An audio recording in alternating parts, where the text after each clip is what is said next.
Es muy posible que si agarras a un grupo de personas y le preguntas qué es lo más dañino para las arterias, para el corazón, para la salud cardiovascular, respondan muy posiblemente que comer grasa es lo más dañino.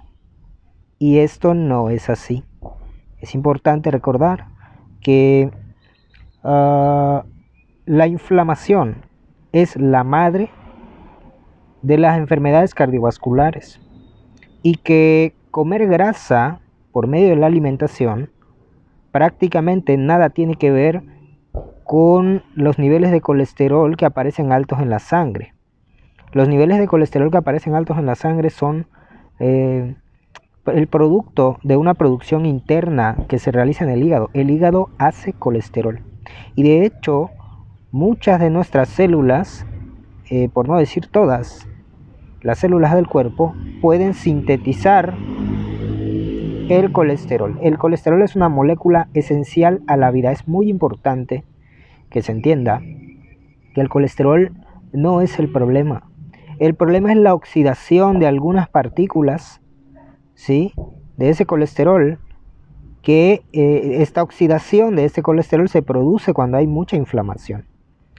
Generalmente las personas cuando tienen niveles altos de inflamación también tienen insulina alta, tienen hiperinsulinismo, hiperinsulinemia, niveles altos de insulina que los llevan, por ejemplo, a engordar, que los llevan, por ejemplo, a tener niveles altos de triglicéridos en la sangre.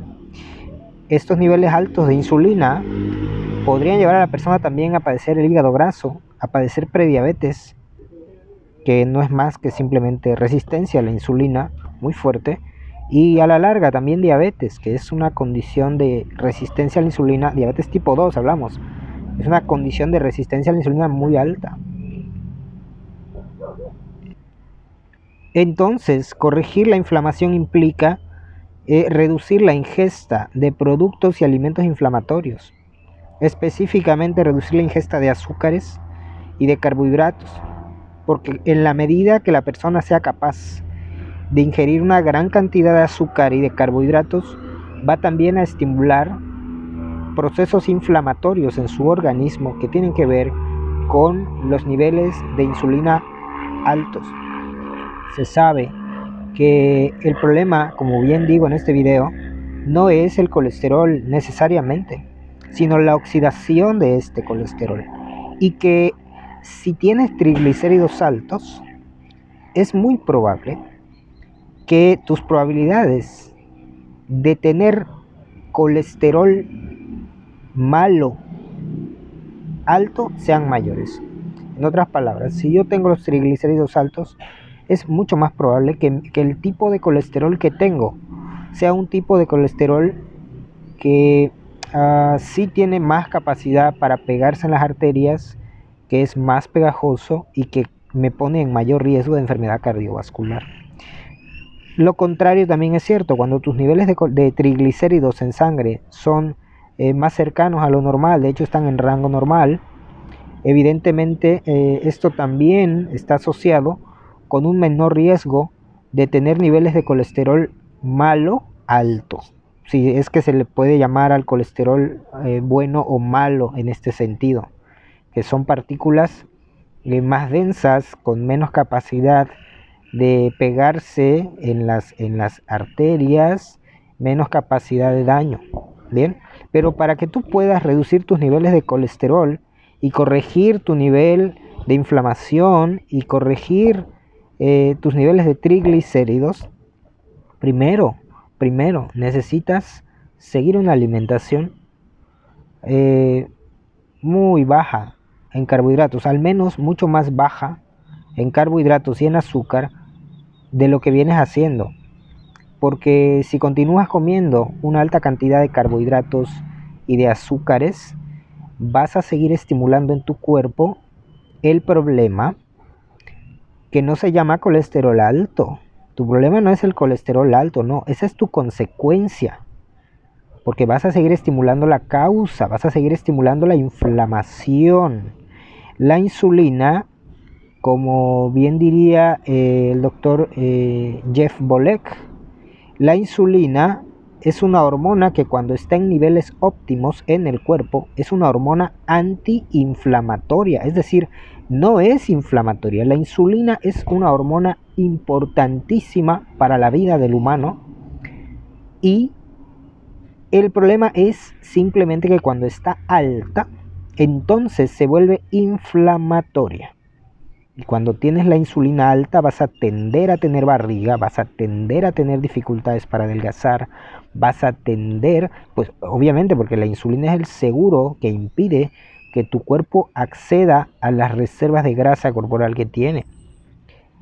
Si tu insulina está alta, te va a costar horrores adelgazar, no te va a bajar la barriga, vas a tener dificultades para adelgazar, vas a tener mucha facilidad para engordar, vas a tener niveles de inflamación altos en tu cuerpo y vas a tener padecimientos como hígado graso, triglicéridos altos, ¿sí? Y tú vas a pensar que tu problema principal es la grasa, tú vas a pensar que tu problema principal es comer grasa, cuando en realidad esto no es así, esto no es así.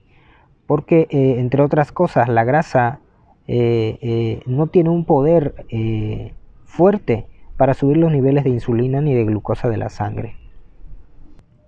Luego entonces lo que ocurre, por ejemplo, en el caso de las personas diabéticas, es que mantienen niveles tan y tan altos de glucosa en la sangre, que esta glucosa en la sangre empieza a ser percibida por el cuerpo como una toxina, como un tóxico.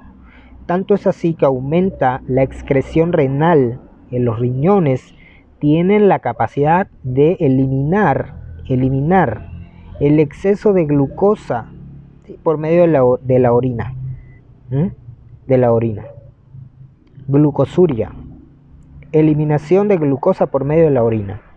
Y esto tiene que ver con la orinadera que tiene el paciente a cada rato, que lo sabe, que en las madrugadas no puede dormir porque se la pasa orinando 4 o 5 veces, que todo el día está orinando y orinando y orinando. Es un mecanismo de defensa del organismo, del cuerpo, ante el nivel excesivo de azúcar que hay en el plasma sanguíneo. Entonces, es importante esto, porque cuando tiene el azúcar alta, cualquier diabético que tenga el azúcar alta, va a tener padecimientos y problemas en todos los órganos y sistemas del cuerpo. En todos. En los ojos, la retinopatía diabética, en los riñones, la nefropatía diabética, en los nervios, en el cerebro, la neuropatía diabética. Va a tener problemas en todos lados, en los vasos sanguíneos, va a tener problemas de inflamación, va a tener problemas para cicatrizar sus heridas y todo esto, porque el azúcar alta, entre otras cosas, lo que hace es llevar a cabo un proceso inflamatorio y grave, muy malo, que se llama glicación. Las proteínas, todos los procesos celulares del cuerpo dependen de proteínas generalmente transportadoras que, entre otras cosas y junto con otras células y tejidos, padecen el proceso inflamatorio de glicación, que quiere decir que el azúcar excesiva ya en la sangre se les pega y de manera que comienza a entorpecer toda una serie de procesos celulares importantes, con lo cual el diabético va a tener cada vez menos calidad de sueño, menos calidad de digestiones cada vez peores, menos cantidad de energía, se va a sentir cada vez más cansado, más agotado. El diabético va a perder masa muscular muy fácilmente, va a perder peso muy rápidamente cuando tenga sus niveles de azúcar altísimos.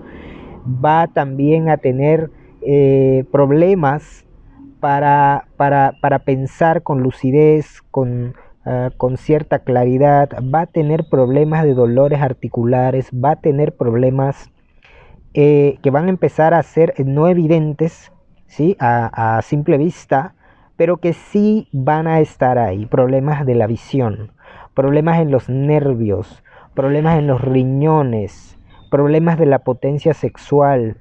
Muchos, de cada 10 diabéticos, muchos tienen problemas de potencia sexual, no tienen erecciones, y esto se debe a el daño de los vasos sanguíneos, ¿sí? Del organismo, del cuerpo, junto con un pobre transporte de oxígeno igual. Es importante entender que estamos hablando de un universo de posibilidades negativas, un universo enorme de problemas relacionados solamente en este sentido, solamente con esto, solamente con el nivel alto de azúcar de la sangre. ¿Por qué? Porque el diabético está comiendo un exceso de carbohidratos y de azúcares en todas sus presentaciones, en todas sus presentaciones. Carbohidratos y azúcares, exceso, expone a su cuerpo a una alimentación muy glucogénica, una alimentación muy alta en carbohidratos, con lo cual va a terminar pagando el precio. Para colmo, el nivel alto de azúcar de la sangre y del organismo puede llegar a producir incluso un padecimiento subclínico que se llama escorbuto.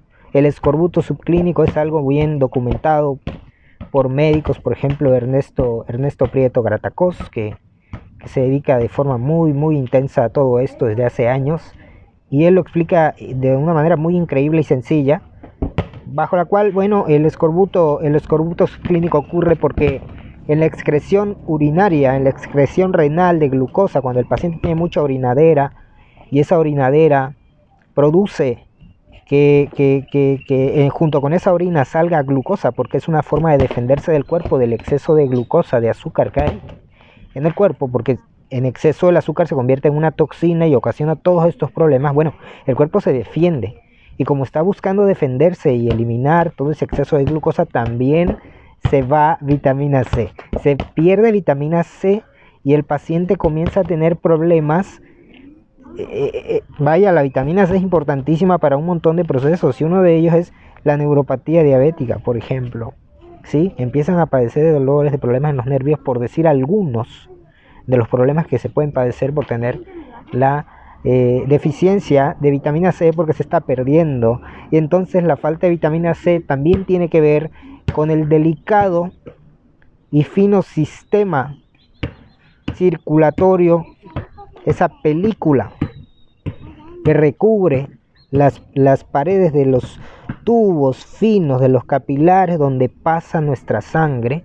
El endotelio se va dañando por todo esto, tanto por la inflamación como por el exceso de azúcar, como por la glicación que acabamos de hablar, como por el exceso de triglicéridos, como por el exceso de colesterol malo, como por el exceso de la excreción renal de la vitamina C, y trae todos estos problemas que nada tienen que ver con el consumo de grasa en sí mismo, y que estamos hablando que el diabético, por ejemplo, no sabe esto. Él piensa que la grasa es lo más malo, él piensa que comer grasa es malo y no come grasa, pero sí come un montón de productos y alimentos que le están perjudicando la salud, que le están perjudicando la vida y que le están limitando la oportunidad de tener mejoras contundentes en el control de su diabetes.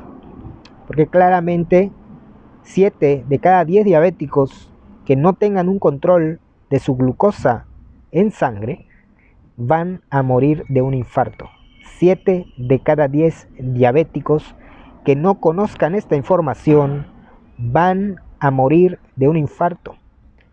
Muchos de los diabéticos que me están escuchando ya están padeciendo estos problemas, ya están sufriendo las consecuencias de tener azúcar alta y descontrolada en el cuerpo, y deben saber que su nivel de azúcar de la sangre no puede seguir siendo controlado nada más con medicamentos. No puede.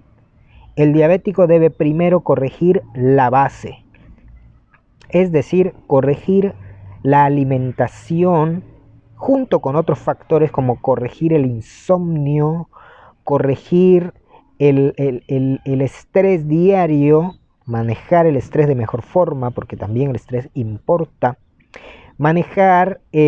corregir sus horarios de comida para ponerlos en orden con el ritmo circadiano, porque evidentemente hacer ejercicio también, el diabético debe entender la importancia de ayudar al organismo a mantener esa musculatura, esa masa muscular, esos músculos del diabético, mantenerlo activo.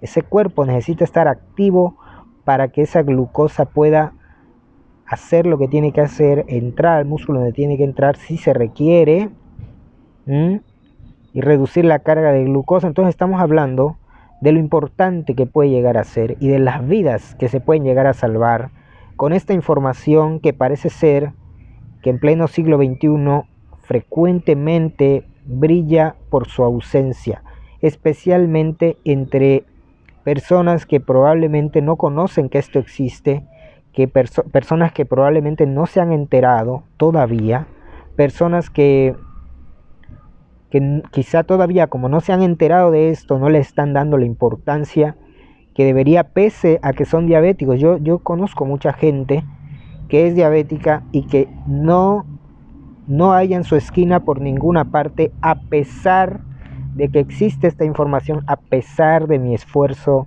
de compartir estos videos, de hacer, de comentar, de ayudar, de compartir siempre y de estar ahí presente para ofrecer información de calidad que se entienda de forma alcanzable para la inmensa mayoría de personas. A pesar de eso, frecuentemente en la mente de muchas personas esta información brilla por su ausencia, y eso a mí sí me parece preocupante.